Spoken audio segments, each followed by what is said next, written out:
Hi, you're listening to Childless and Moving Onward. This is the place where we talk about thriving in life when you're a woman who is childless, not by choice, regardless of the road that brought you to childlessness. Hi, and welcome if you're new. Welcome back if you've been here before. This is episode 73 of Childless and Moving Onward. I'm your host, Gail Miller, a speaker, life coach, and doctor who is also childless, not by choice. It is part of my life, but it does not define me. Not defining me doesn't mean I don't have grief as a result of, and don't have bad days or times when I'm triggered.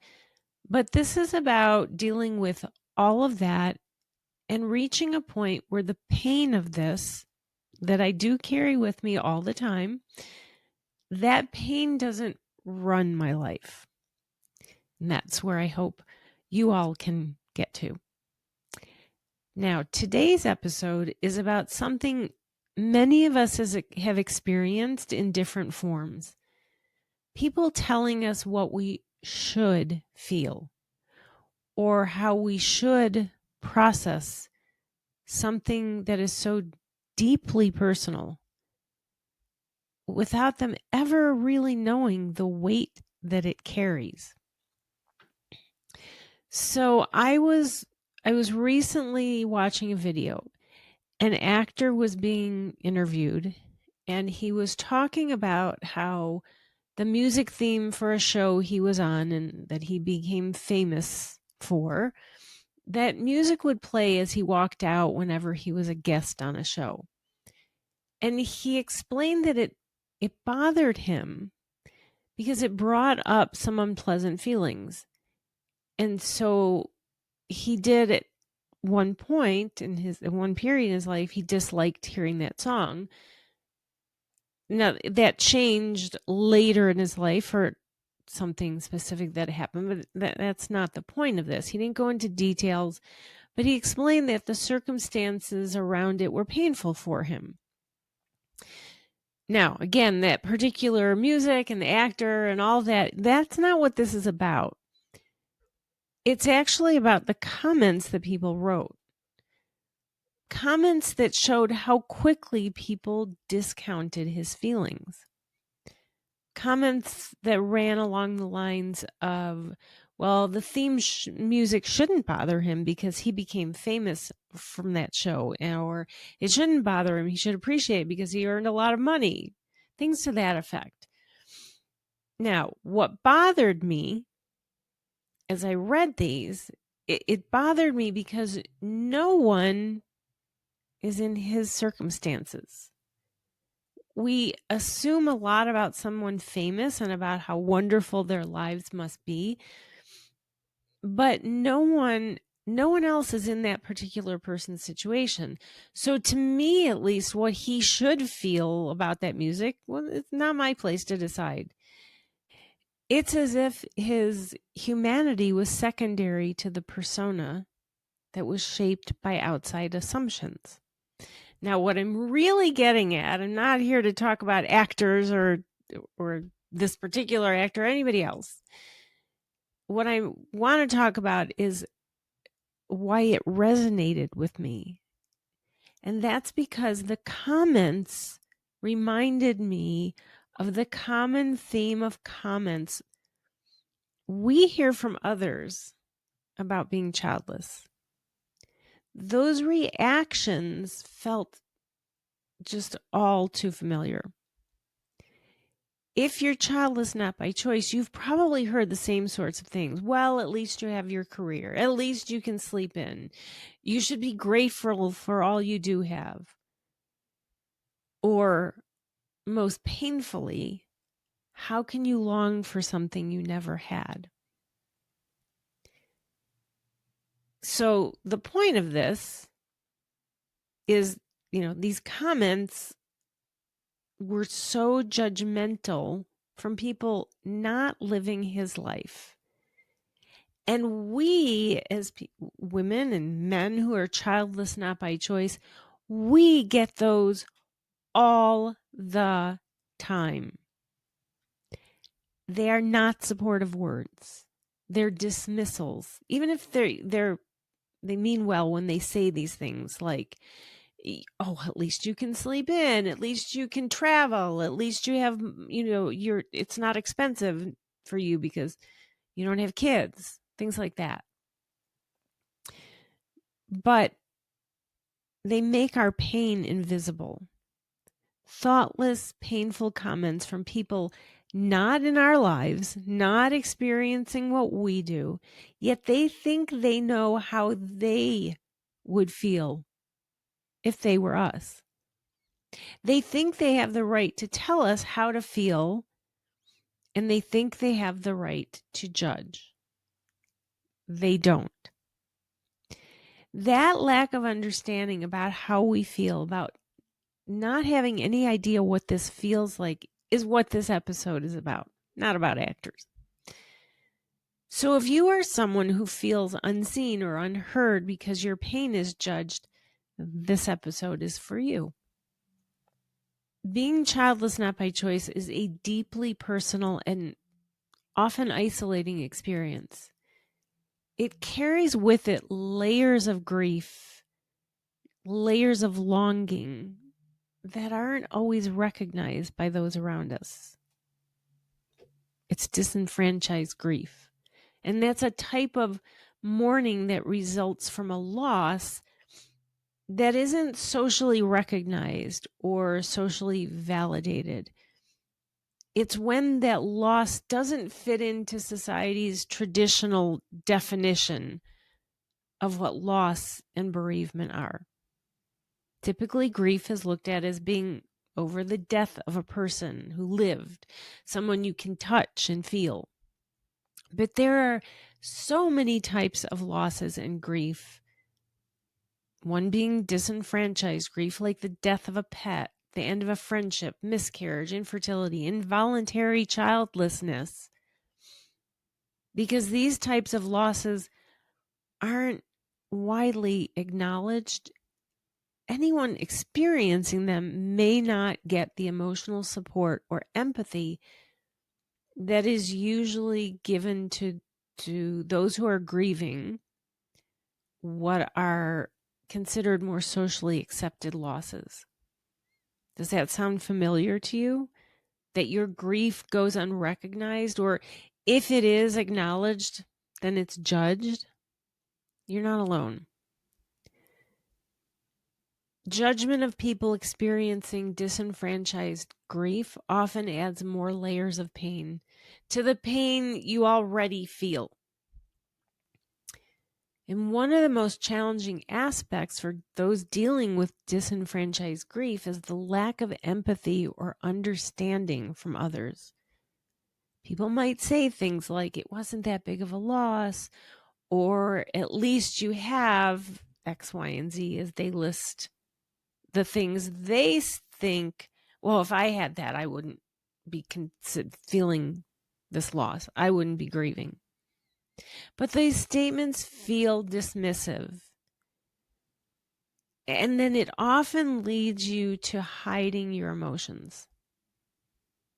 And what does that end up in? Well, a deeper sense of isolation.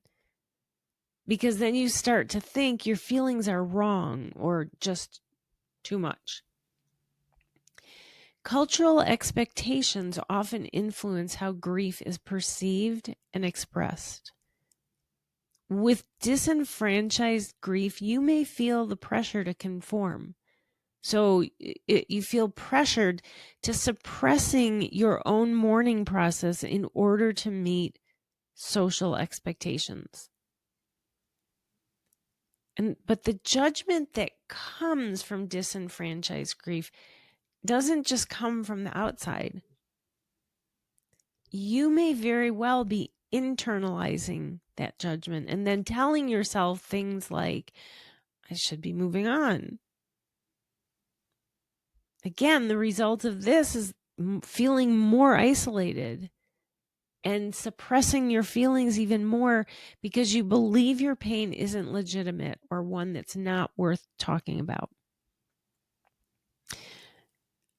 Now, when it comes to childless not by choice specifically, unfortunately, society tends to frame life's milestones in terms of the traditional view of family. Traditional view of family with two parents and a child or children. And that can make those who don't have children through circumstances we didn't choose, can make us feel invisible or out of step. So the pain of this loss is complex. It's not just about missing the children. It's not just about missing a future with children. It's about dreams, identity, and possibilities that feel altered or lost forever. But others don't understand that, which honestly I find confusing, because the same people who don't understand also make comments about motherhood being the most important job, that they never knew love until they became a mom, which is another topic for another time. But still, these same people can't seem to understand then how it would feel if they didn't have that. Instead, they forget all that they feel about motherhood and assume they know how they would feel if it was something they couldn't have. They, not being in our situations and all the resulting different aspects of loss, and yet they think they know what they would do. And they freely tell us things like, just move on, or look at all you do have.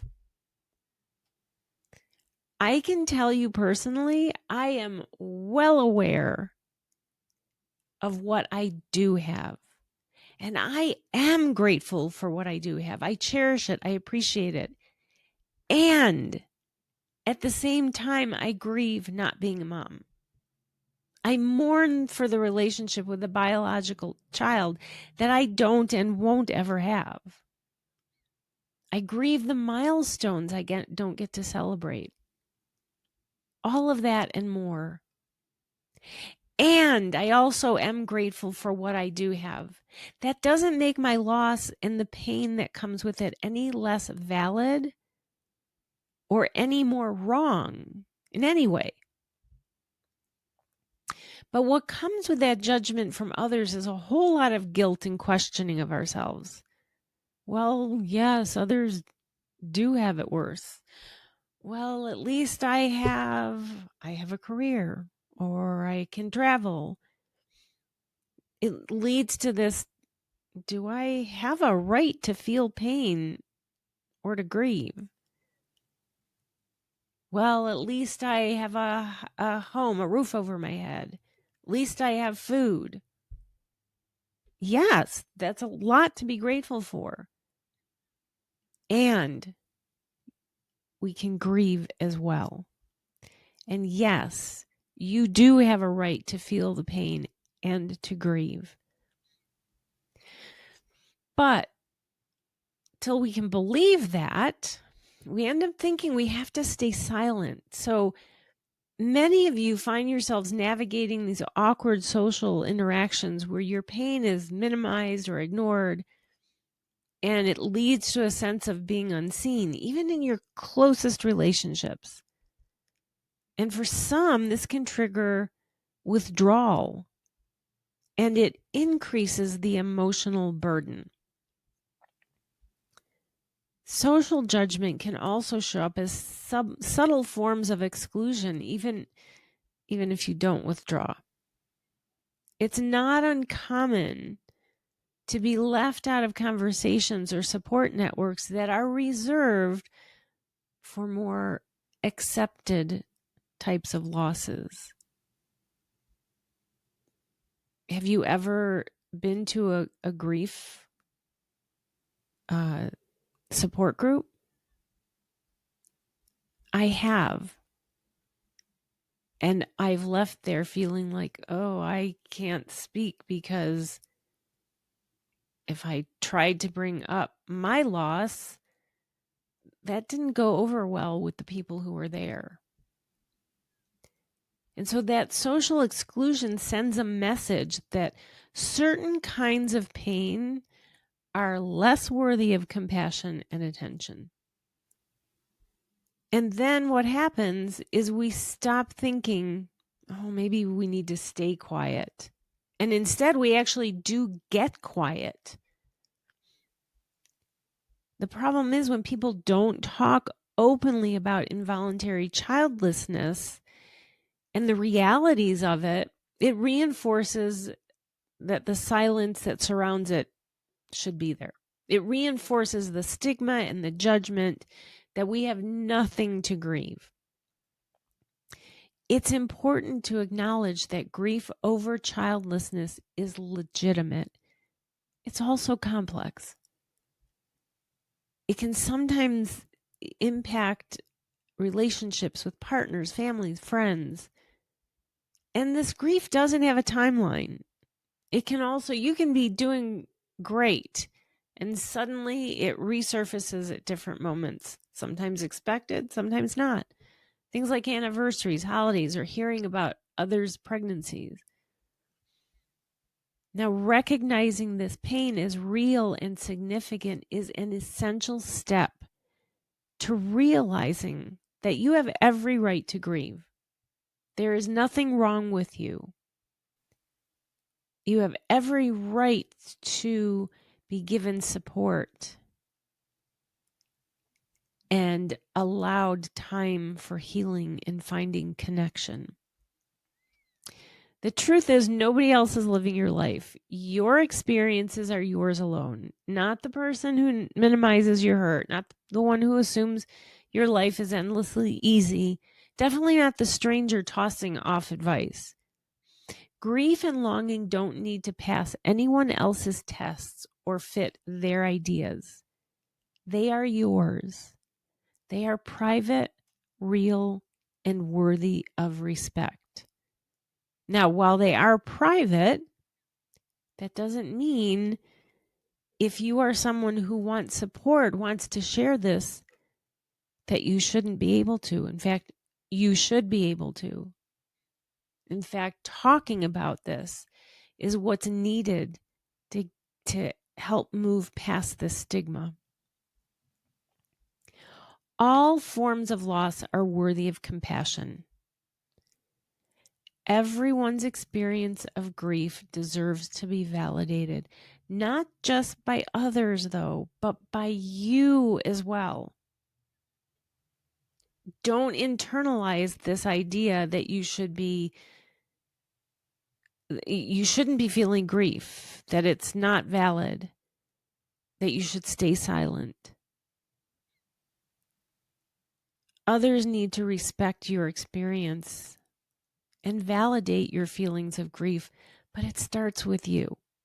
You don't have to wait for external validation. Know that your grief and pain are valid regardless of what others think. All right, that's it for today. I'll be back with you next week. Thanks for tuning in to Childless and Moving Onward. I hope you enjoyed today's episode as much as I enjoyed bringing it to you. If you liked what you heard, don't forget to subscribe on your favorite podcast platform. You can stay up to date on everything I do by following me on Instagram at Childless Path Onward or on Facebook and YouTube at Path Onward. Until next time, thanks again.